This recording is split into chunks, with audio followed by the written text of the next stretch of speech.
Assalamualaikum warahmatullahi wabarakatuh. Halo guys, kami di sini ingin menyampaikan presentasi hasil tugas kelompok kami yang berjudul Self-Regulate Learning.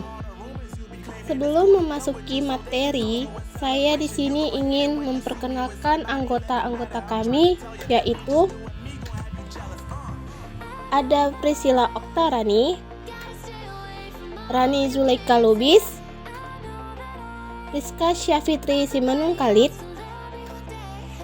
Rifki Anzari Siregar, dan Robiul Jamhari. Baik, kita akan masuki materi yang dibaca oleh Rani Zulaika Lubis. Self-regulated learning. Ada dua pengertian self-regulated learning, yaitu self-regulated learning merupakan suatu konsep mengenai bagaimana seseorang menjadi pengelola dirinya sendiri dalam kegiatan belajarnya. Regulated learning adalah suatu kemampuan di mana seseorang dapat mengaktifkan dan mendorong pemikiran atau kognisi, perasaan atau afeksi, dan tindakan atau aksi yang telah direncanakan secara sistematis dan berulang yang berorientasi untuk mencapai suatu tujuan dalam belajarnya. Zimmerman 1990. Aspek-aspek self-regulated learning. Zeidner dan kawan-kawan tahun 2000 mengatakan bahwa self-regulated learning melibatkan 4 aspek, yaitu kognitif, afektif, motivasi, dan perilaku yang menimbulkan kemampuan individu untuk dapat menyesuaikan tindakan dan tujuan untuk mencapai hasil yang diinginkan dalam kaitannya dengan perubahan kondisi lingkungan.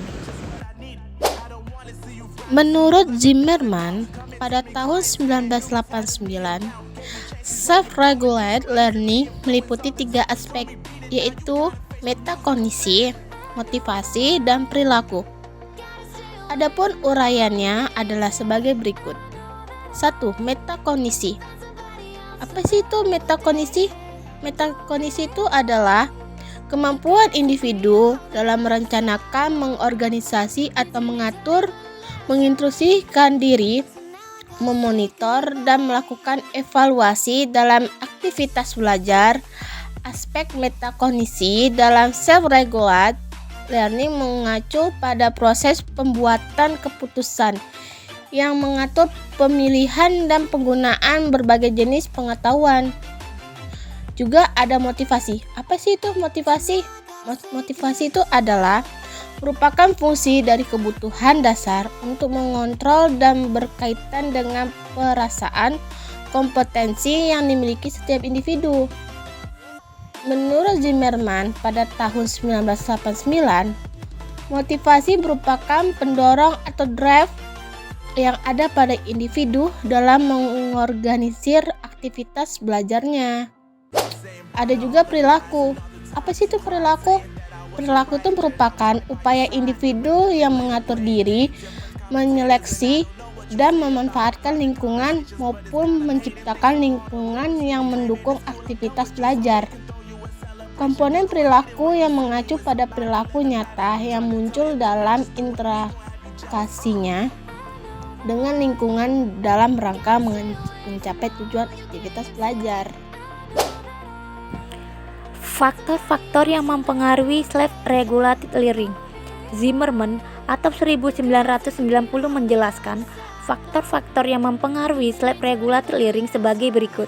Yang pertama, faktor pribadi, yang kedua, faktor perilaku, yang ketiga, faktor lingkungan. Selanjutnya, ada juga strategi self-regulated learning. Kategori perilaku belajar sebagai strategi self-regulated learning atau dalam Zimmerman atau 1990 yaitu self-evaluation atau evaluasi diri terhadap kemajuan tugas, merupakan inisiatif peserta didik dalam melakukan evaluasi terhadap kualitas tugas dan kemajuan usahanya. Siswa memutuskan apakah hal-hal yang dipelajari guna mencapai tujuan yang ditentukan. B. Organizing and transforming. Mengatur materi pelajaran. Merupakan perilaku siswa untuk mengatur materi agar meningkatkan keefektifan proses belajar dan mengubah materi menjadi lebih sederhana dan mudah dipelajari. C. Goal setting and planning. Membuat rencana dan tujuan belajar. Merupakan pengaturan peserta didik terhadap tujuan umum dan tujuan khusus dari belajar dan perencanaan untuk pengerjaan tugas. Bagaimana memanfaatkan waktu dan menyelesaikan kegiatan yang berhubungan dengan tujuan tersebut? B.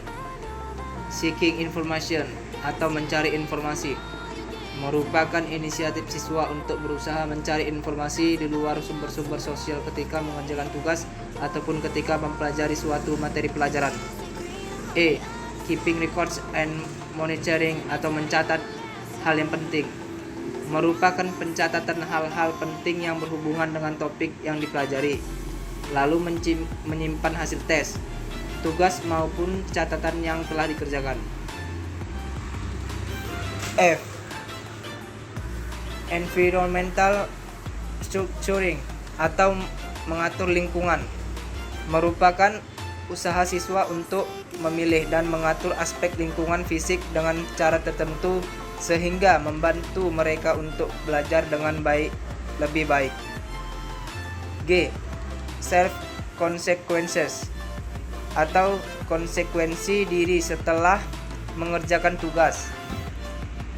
Merupakan usaha peserta didik untuk mengatur atau membayangkan reward atau punishment yang didapatkan bila berhasil atau gagal dalam mengerjakan tugas. H.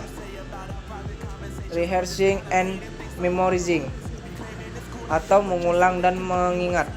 Merupakan usaha siswa untuk mempelajari ulang materi pelajaran dan mengingat bahan bacaan dengan perilaku yang overt on convert.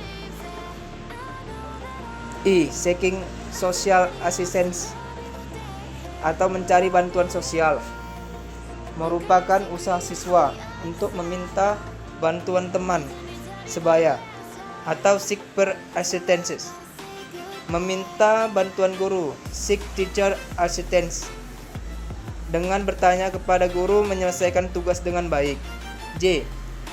Reviewing records notice atau pemeriksaan ulang catatan. Merupakan usaha siswa untuk membaca kembali catatan. K. Reviewing records test atau pemeriksaan ulang soal ujian. Merupakan usaha siswa untuk membaca kembali soal ujian. I. Reviewing records textbooks atau pemeriksaan ulang buku tes. Merupakan usaha peserta didik untuk membaca kembali buku teks untuk mempersiapkan kembali ujian berikut. Sekian presentasi dari kami mengenai tentang self-regulate learning. Semoga apa yang kami sampaikan dapat dipahami dan dimengerti. Lebih dan kurang kami minta maaf. Assalamualaikum warahmatullahi wabarakatuh.